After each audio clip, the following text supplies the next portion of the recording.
Please, slow down. And move over. Well, there you go now. Remember, you got to move over a lane, otherwise you endanger the people who are on the site. As the seniors at one of the senior clubs had mentioned, driving has changed. The rules have changed. One of the biggest change in rules, incidentally, about driving is drunk driving. You used to be able to get away with drunk driving because they didn't have any way to test you. And unless you were falling down drunk or you had you ran off the road and did some crazy thing, usually you got home all right, no problem. One drink can make you drunk driving under the law at 0.8? Back then it was 0.10 anyway, but all right, it's craziness. And I'm not in favor of drunk driving. As a matter of fact, drunk drivers, you know, I was called into court to do a jury on drunk driving as a juror, and I figured, well, I went up and told the judge, you know, I know the guy being charged. And he said, well, can you give a fair? And he said I had to sit there. Sure enough, I was picked up for the pool. Sure enough, I was on the jury. Can you believe that? So when the opponent, you know, they have voir dire where they question you, and the opponent, the guy was defending the drunk driver, who I knew and grew up with. He came over and he said, Mr. Powers, how do you feel about drunk driving? And I said, well, let me say this. It's the most heinous crime you can commit. More people are killed and maimed and injured with drunk drivers. As a matter of fact, I believe what they do in Hungary. If you're caught drunk driving, they take you out back and they shoot you in the head like a rat. Needless to say, the guy didn't want me on the jury. John Hamill, he shoots me in the head. You're on, John.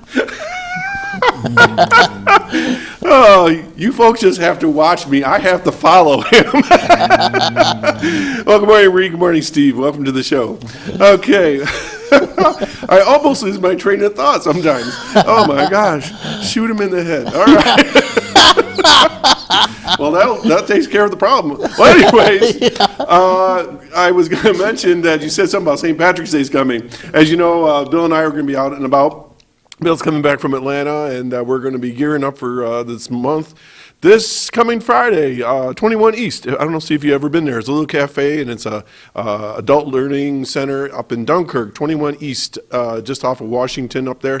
Bill and I'll be playing around 5 o'clock. So if you're in the area up in Dunkirk, come see us. We're going to be St. John's on the 16th and over at Steiner's on the 17th. That's just my plug for us. But what I really want to talk about today, Reed, is that I happened to be invited to a meeting this past week on a very, very interesting topic that I think we should all be watching, because I think it's a good thing. And it's coming out of county government, out of the Planning and Development Division, Bill Daly's group, the IDA, and the county planners. And what they're doing is they've applied for, or they're going to apply, to be one of the 10 experimental areas in New York State to land bank. Have you ever heard of that concept? Well, sure. Okay. Well, it's in other states, but it's not in New York State, and it's a legal entity that can be set up. But where I'm going with this is, you know, when you look at the county, Reed always mentions where we are financially in the world and the county in the United States.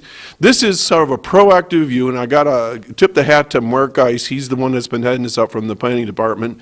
That they're looking at long-term ways of taking derelict properties in our county. The ones that we always say, if they would just knock those things down, it would improve our property values and so forth. It's an eyesore. Well, the county's looking at a way, and I don't want to explain the whole thing, because I don't think I can do it any justice. But in general, what it does is the county, when it comes to foreclosure auctions, would say, we're going to take, you know, a handful of these properties, and we're going to say, if you want these properties, you have to meet these criteria. You have to say you're going to develop it, you're going to demo it, you're going to improve it. It's going to be a planned, evolution of a community where they're improving the property, not selling the property to some slum landlord or just selling it to somebody that happened to have $1 that day, and then they end up only going into foreclosure themselves, but with a active plan to actually improve communities by land banking these things. So this is a topic, just like we talk about the county home here, we talk about the landfill. This is going to be my third topic we're going to track here at Senior Report. Reed, back to you. Thank you very much, John. I hope they do some work there. maybe they can give a house to some seniors who need it, because the government has not recognized inflation for the seniors. They give them 1% or no percent for the last 2 or 3 years, and meantime there's raging inflation. Bernanke, the architect of our financial system in this country, with a straight face, looks into television and says, I don't see any inflation. Well, maybe you ought to go shopping someday.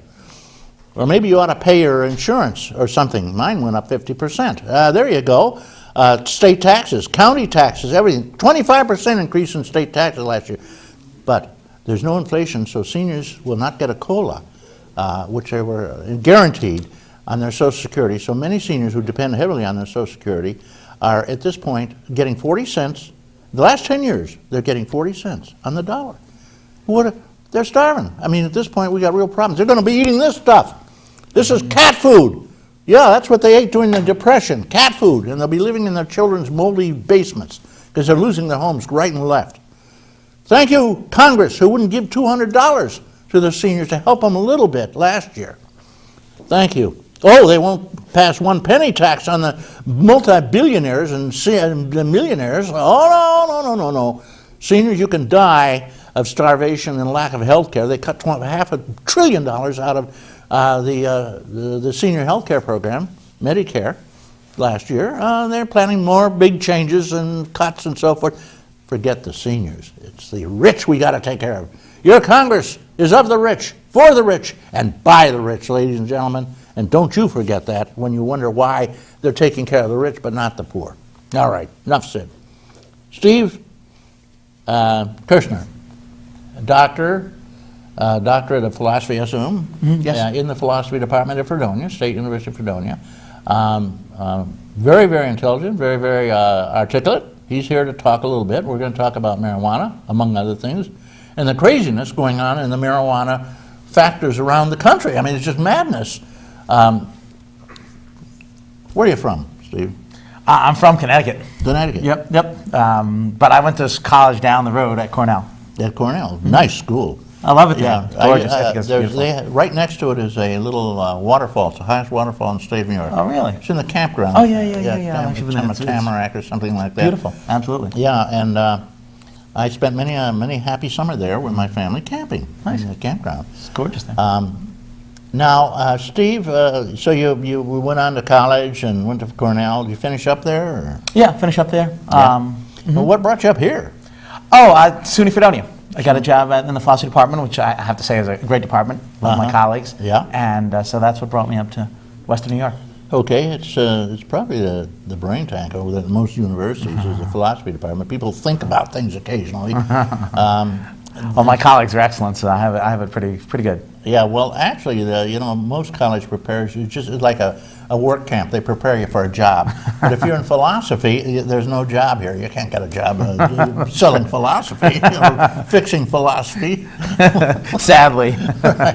So now the reason you came to my attention was because you wrote a very, very close-knit and very articulate and basically factual comment on marijuana, which at this point the whole country is struggling with. Some governors, mayors, leading law enforcement people say you've got to legalize it. What you've done is created a new situation, just like when they had prohibition of alcohol. You prohibited prohibition of marijuana. 50% by statistics of Americans smoke marijuana from time to time. 80% of college students that will tell about it do. And in the meantime, the government made it totally illegal. You can't even get it by prescription in California. You can get heroin, you can get codeine, you can get morphine. The big bad drugs, you can get them with a prescription. You can't get marijuana. It's too deadly. What do you think of that? Well, I mean, in addition to just having bad results as prohibition, it's just the case that it tramples all over our liberty. I mean, I tend to think we own our own bodies. I mean, you can see this in the sense that you should be able to decide who you want to have sex with, or what piercings you put on your body, what tattoos.